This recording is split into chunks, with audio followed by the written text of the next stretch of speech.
Hi, Tim. It's I, a lovely late May morning in London, and it's a late May evening where you are at home in Tasmania. Um, it is. you're about to retire after many Yes. years, 17 years, is it? 17 years? 17, yes. As Yes. Chief Executive and Artistic Director of the London Philharmonic Orchestra. And of course, you were looking forward to those final concerts. And on the 27th of May, it was going to be your last hurrah for the Royal Festival Hall concerts. And that would have been a great occasion. But of course, because of COVID-19 and lockdown, the concert itself is not happening. And you're in Tasmania and we're in London and none of us can go to concerts. So can you tell us something about what you're thinking at this moment as you imagine what this concert might have been and how it Well, feels? it seems, yes, it seems very strange not to be in London. But when the office started to work remotely, I thought I'd be better off um, in a rural situation than in the middle of London. And so here I am working remotely from Tasmania. So my day usually starts at 5 p.m. to be on European time. And Yeah, then I catch up the next morning. It is strange not going into the concert hall, particularly because Klaus Mäkelä is a brilliant young conductor, and this would have been his debut with the London Philharmonic. He's currently just 23, but already principal conductor of the Oslo Philharmonic and principal guest conductor of the Swedish Radio Symphony Orchestra. And Chen, he's not that much older, he's still only 31. He won the Yehudi Menuhin competition in 2008, the Queen Elizabeth competition in Belgium in 2009, and has been a regular guest with the LPO. yeah. So it would have been an exciting concert to be at, yes. It's just a great pairing of these two early 20th century masterpieces, really popular pieces. Why did you choose those two pieces, the Rachmaninoff Second Symphony and the Sibelius Violin Concerto? You put together the programs. What made you put these two pieces together? Well, there's quite a lot of negotiation with the conductor and the soloist as to what we will do. But in a way, we usually end our concerts late April because of Glyndebourne, usually starting at the beginning of May. And so a concert coming late in May, I felt needed to be a relatively popular repertoire so that we would get a really good house during a period when we're not normally presenting. Interestingly, the Sibelius Violin Concerto and the Rachmaninoff Symphony were pretty well composed around the same time, 1905 sort of period. And they're just such great war horses, if you like, but you can never listen to them too many times. And at the LPO, we do quite a lot of very adventurous programming. So occasionally it's just nice to put in something that the orchestra can relax into and the audience will relax into. And it just would have been incredibly interesting to see how Klaus Mäkelä interpreted both of these works. One as a Finnish man conducting Sibelius, and also interpreting Rachmaninoff.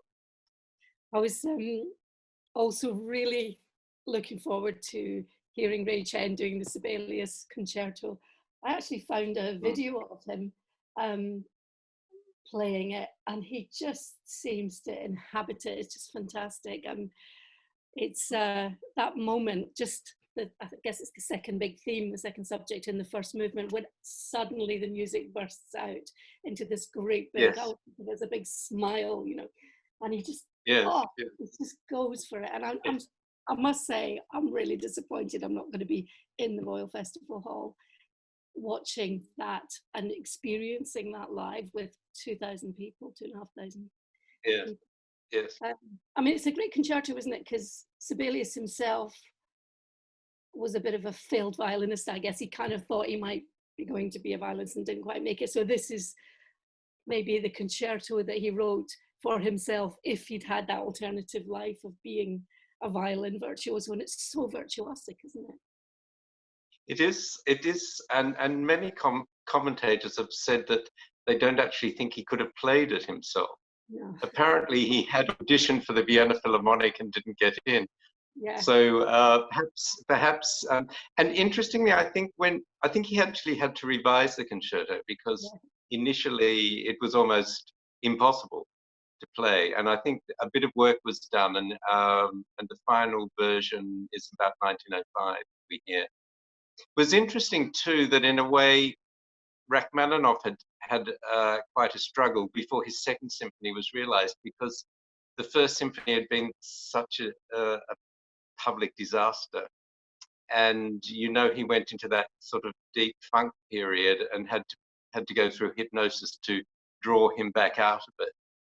And that obviously worked, because then he did the second piano concerto, which is perhaps his greatest work, and then the second symphony, which is probably his second greatest work. So it was quite interesting how both of these pieces came into being, and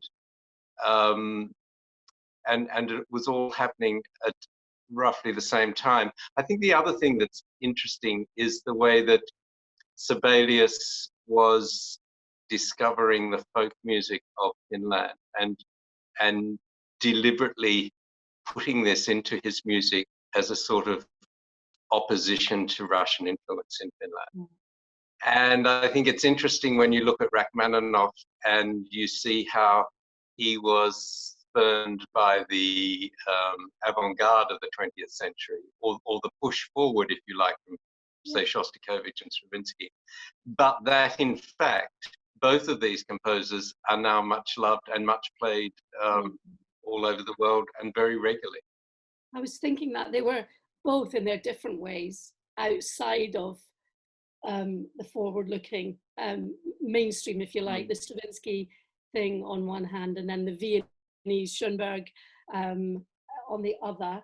Sibelius with his kind of reinventing of the symphony and really rescuing the symphonic form and pushing it into the 20th century, but in, as some might say, quite a conventional way, although the music's far from conventional itself. And Rachmaninoff really taking on the romantic side of the Russian tradition, the kind of Tchaikovsky side of the Russian tradition. And, well, even now he's kind of, by certain critics, is slightly dismissed, but it's just so popular since, if you think about Briefing Canto with the second piano concerto, and